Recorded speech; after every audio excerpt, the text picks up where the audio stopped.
Alright, here's another video taking the transmission cooler out.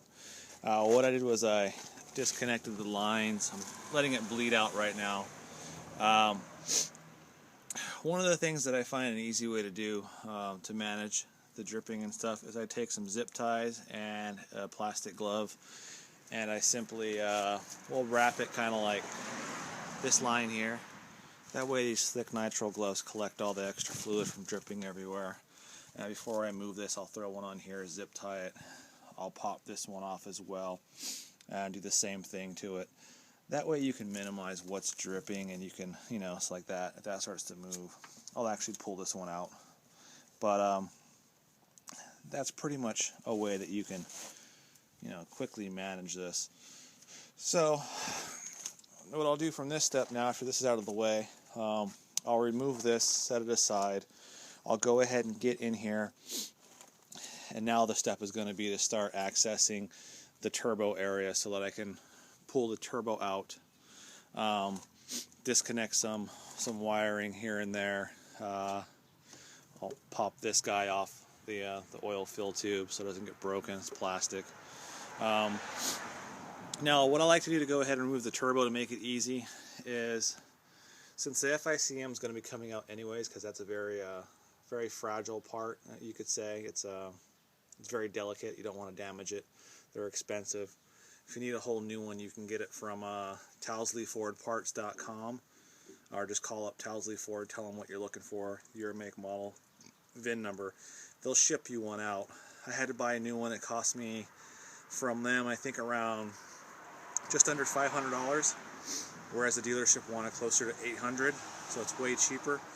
Only downside is you do have to take that in, because it comes with both shells. It's not a half shell, it's the full complete thing for just under $500. But you'll have to take it to a dealer with the vehicle and have them flash it, unless you have the SCT FICM flashing tool. You can do it that way. But so that's that. So I'll pull that off quickly, disconnect it, remove the two 12mm bolts in the back of the FICM back in there. You can just use a short little ratchet and get in there. Once that's out of the way, you'll have clear access to get the clamp bolt back there to disconnect the Y pipe. The two 10mm bolts up on top with the turbo oil tube. That clamp bolt there. And then you're going to have one bolt down there, the one that's all kind of silvery and whatever. Last time I took it up, I put some anti-seize on it, so that way it's not going to, it won't stick, it'll come out easy. There's another bolt behind the turbo where you actually have to kind of reach in from behind the turbo to access it. It's on the upper left in the back there. That's the tape, just out of the way. From there, and then there's one down there. It's hard to see, but it's back in there. When the FICM is removed, it's easy to take a long drive and just stick it through here, and through that area to access the bottom bolt. It makes it come out a lot easier. Aside from that, you don't need to remove the oil this is where your oil filter would be. Mine's empty, there's nothing there. You don't need to remove this housing in order to get the turbo out. Just take the alternator out. It gives you more working room, easy to come out. And then from there you can get inside and just yank it off. What you have to do is take a long, flathead screwdriver or a long wrench, stick it down in between that lower portion where the lower bolt is on the left side, and you're just going to gently pry it back. What you have to do is lift the turbo off of the turbo oil drain tube just to pop that seal, and you'll see it pop up. And once it does that, you can basically take the turbo, tilt it this way, just rotate it slightly this way, then shimmy this way, shim counterclockwise a little bit, and it'll lift out. One thing you'll have to do is, before you begin this, take this portion off, pop these little tabs out. Sometimes they break, like this portion's broken up here. That's how it was before I got the vehicle. And then what I do is I just take some twine. This will lift up and fold back up here. I'll tie it with twine up against here so it's out of the way. It gives you more working room to access this area under here. And then we'll go ahead and pull the turbo out. Once the turbo's out of the vehicle, I'll go through it and inspect what I can do next. As far as my game plan, I know if you use a service manual, it's very specific on what to do here and there, but I'm kind of going through it piece by piece. So what I'll do is I'll start, once the turbo's out, I'll start to disconnect the wiring harness. I think I'm going to pull the intake manifold and everything off once it's out of the vehicle.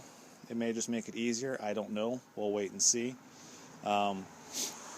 Once the turbo comes out, everything else comes off very easily.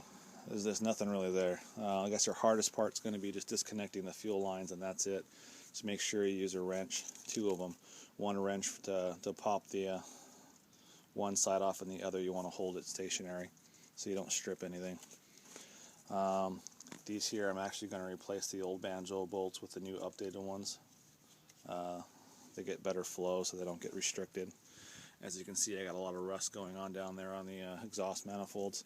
So once I get those out, I'm going to soak them probably overnight. Then they do have a product, depending if you're on the West Coast, you can go to Home Depot or Lowe's. They carry a 1-gallon jug of a product called Jasco. That's the manufacturer's name, the brand name, and it's called Prep and Prime. Something I've used for many years. I'm a painting contractor with a biochemistry degree, which is kind of odd, but you know what? Nowadays, trades pay a lot more than doing research or working in a pharmaceutical company. But that's a side note. Jasco Prep and Prime is used to strip off the old rust, and it also has a rust neutralizer in it. So what it'll do is it'll turn the rust to black. Basically, it just reduces the oxidation to a primable surface. Once that's done, you give it a light little scrub, knock off any excess, rinse it off. I usually spray them off with brake cleaner, and then after you have that done with the cleaned off, in 1 second. Let's see here. Let's see if I got the keys on me. Yes, I do. What I'll do is go to AutoZone or something like that, and you can get some high temperature engine paint up to about 2,000 degrees, because your exhaust on this is going to hit the exhaust gas temperature alone can hit up to 1350, sometimes 1400. But if you're going to hit 2000, you're going to have problems anyway, so don't even worry about that. But what I'll do is I'll take I'm going to paint them red actually. So I got the flame proof. It's up to 2000 degrees Fahrenheit, and you can spray your exhaust head or exhaust manifold with that, prevent it from rusting in the future.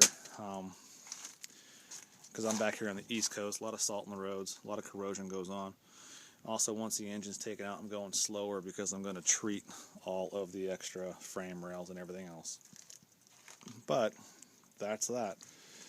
So I'll let this finish draining, cap that off, pull that out, and then I'm going to start getting the video going for the GoPro. I'll do that for removing the turbo so people can get a little better view.